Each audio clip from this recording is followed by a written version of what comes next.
Hi everyone, welcome back to my channel. I hope आपने पिछला blog देखा होगा जो मैंने शेयर किया था नामची के सिद्धेश्वर मंदिर का, जो कि है चार धाम के नाम से प्रसिद्ध, जहां पे चारों धामों की प्रतिलिपि यानी कि रेप्लिका मौजूद है। और सामने आप शंकर जी की भव्य प्रतिमा देख सकते हैं जो कि 108 फीट लंबी है। तो हम लोग ने चार धाम किया, जो कि हमारे टूर का लास्ट पड़ाव था। ये चार धाम मैंने अच्छे से दिखाया है आपको। अगर आपने नहीं देखा है ब्लॉग तो नीचे मैं लिंक दे दूँगी डिस्क्रिप्शन बॉक्स में। और स्वागत है आपका मेरे चैनल पे। अगर आपने अभी तक सब्सक्राइब नहीं किया है तो सब्सक्राइब करते हुए बेल आइकन को प्रेस करते हुए जाइएगा। अब जा रहे हैं जगन्नाथ धाम से, बस अपना कार में बैठ के बैक टू सिलीगुड़ी, क्योंकि रात की ट्रेन है और टाइम भी अब ज़्यादा हो रहा है। और सिलीगुड़ी पहुँचने में हमें कम से कम 3 घंटे लगेंगे। तो ये था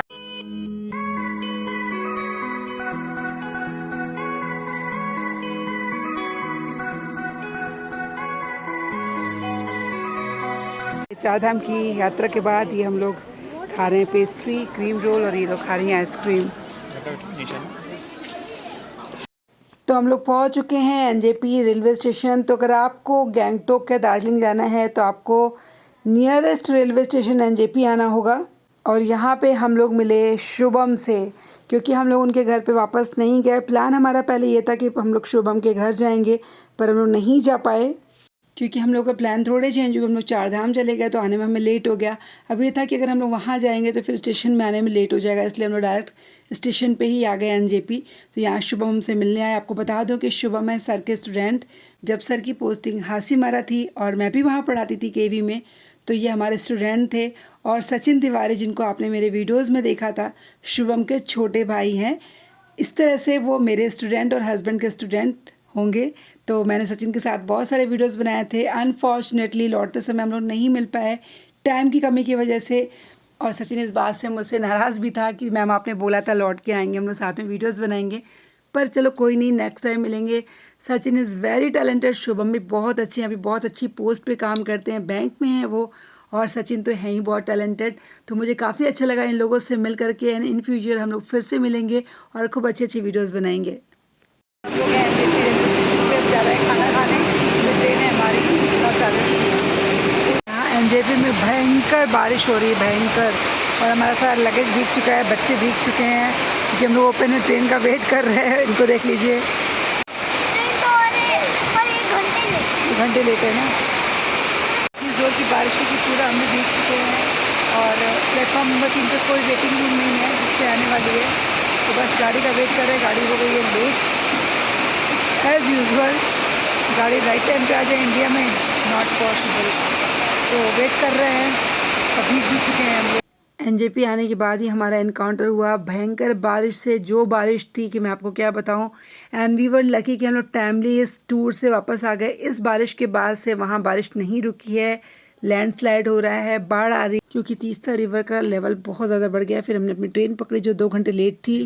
रात में इतनी बारिश हुई कि हम सब ने ड्रेस चेंज कर ली। इतनी बारिश की ट्रेन में बैठते बैठते हम लोग भीग गए। हालांकि अपने डब्बे में हम लोग चढ़े भी नहीं, लेकिन तो सब ने जो एक ड्रेस हमारी बची थी वही पहनी सब ने। ये एक ड्रेस बची हुई थी, इनकी तो नई टी शर्ट ली थी, राशि ने नई ड्रेस पहनी। तो सबकी ड्रेस ख़त्म हो चुकी थी। एक ड्रेस जो बची थी वो पहनी। हम लोग पूरे गीले हो गए थे। हम लोग अब सुबह हो चुकी है और छपरा क्रॉस किया हम लोगों ने। शाम तक पहुंच जाएंगे। हम लोग ट्रेन में आ रहे थे और देखो कौन मिला, गरिमा भाभी मिल गई, उधर भैया मिल गए। कितने साल बाद मिले हम लोग? आपको लगता है 12-13 साल बाद मिले। तो ये मेरी बेस्ट फ्रेंड की भाभी हैं। और जब ये छोटी सी थी गोद में तब इसको देखा था। और यहाँ पे मेरे लिए ये सफ़र, मतलब ये चीज़ बहुत एक्सपीरियंस बेस्ट रहा। ख़त्म होते होते भाई भैया भाभी दोनों मिल गए यहाँ पे। हाँ रोजाशी देखो उधर वो लटक रही उधर, और हस्बैंड उधर बैठे हुए हैं। तो बहुत अच्छा लगा भाभी मिलके। फिर मिलेंगे पक्का। अब गोंडा आइएगा, अगर मैं ट्रांसफ़र हो गया ना तो गोंडा आइएगा पक्का। ठीक है, देखिए बोल रही हैं यार सबके सामने, पक्का बोल रही हैं। वो ले लेना। समझ रहे हैं फोटो नेचुरल है ना, समझ रही हो प्रियंका, इधर बहुत नेचुरल बात है।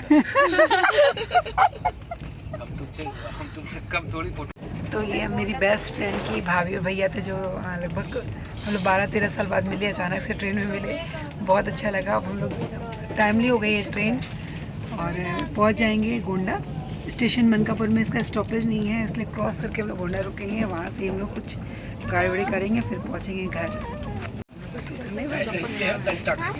तो पूरे गैंगटोक में मुझे इतने सारे लोग मिले, इतने लोगों ने पहचाना कि मैं तो भाव विभोर हो गई थी। और यहाँ पे ट्रेन में भी मुझे इस फैमिली ने पहचान लिया था। उतरते उतरते उन्होंने पूछा कि आप डॉक्टर प्रियंका है ना। मोस्टली लोग मुझे मेरी आवाज़ से पहचान जाते हैं, जो कि मेरे लिए बहुत ही प्राउड मोमेंट होता है, गर्व की बात है कि मेरी आवाज़ मेरी पहचान है।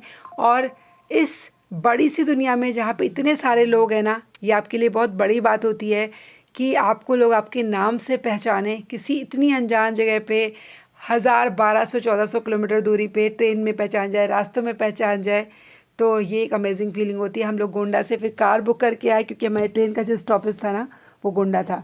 हम अपने ITI में आ चुके हैं, तो मैं अपने ITI आपको दिखा रही हूँ। ये जो सारे क्वार्टर्स दिख रहे हैं ना, ये सारे सड़क की तरफ हैं, C टाइप क्वार्टर्स हैं जो बड़े हैं।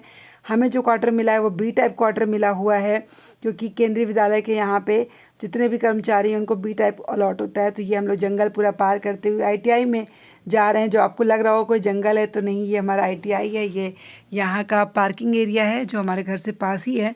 तो बस हम लोग जा रहे हैं अपने घर की तरफ।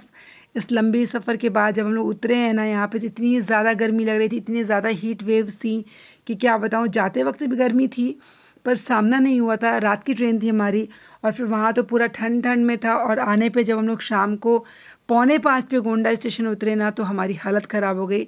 जैसे लग रहा था, जो कहा जाता है ना भट्टी में आ गए हम लोग। बहुत गर्मी थी, बहुत ज़्यादा गर्मी, लेकिन क्या कर सकते हैं, घर तो वापस आना ही था। ये देखिए हमारे अगल बगल के सब क्वार्टर्स खाली हैं, सब वीरान हो चुका है। उनमें से एक क्वार्टर मेरा है। तो अपने क्वार्टर की तरफ बढ़ते हुए सोचा आप सबको दिखा दूं, फिर पता नहीं मौका मिले ना मिले। ये रही मेरी कार, मेरा दरवाज़ा। तो हम लोग पहुंच चुके हैं, और यहाँ आते ही स्वागत किया छिपकली ने, जो पौधान के नीचे छुपी हुई थी। शायद यहाँ आंधी वगैरह आई रही होगी, तो पौधान दोनों उलट गए थे और वहाँ पे छिपकली थी। तो हस्बैंड ने सबसे पहले छिपकली को भगाया, वहाँ से पौधान से भगाया। अब हम लोग वहाँ पे जाएंगे, अपने घर एंटर करेंगे। उसके बाद मैं दिखाती हूँ आपको अंदर का नज़ारा। फिर नेक्स्ट व्लॉग में मैं पूरा दिखाऊँगी कैसे मैनेज किया मैंने। दरवाज़ा खोलने के बाद पूरा ही अंधेरा, और जब लाइट जलाओ तो कितना सुकून मिलता है अपने घर में आने के बाद। ये तो आप लोगों से बेहतर कौन जानेगा कि अपना घर सबसे ज़्यादा अच्छा लगता है। ये लाइट जल गई तो अपने घर वापस आ गई। ये रोड कुछ हो गया, आते ही बीमारी लग गई।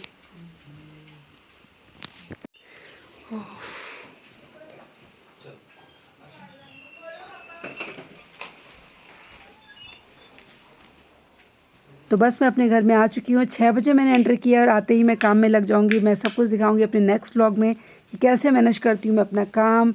आप सबको जानना होता है, तो नेक्स्ट व्लॉग में मिलते हैं जल्दी।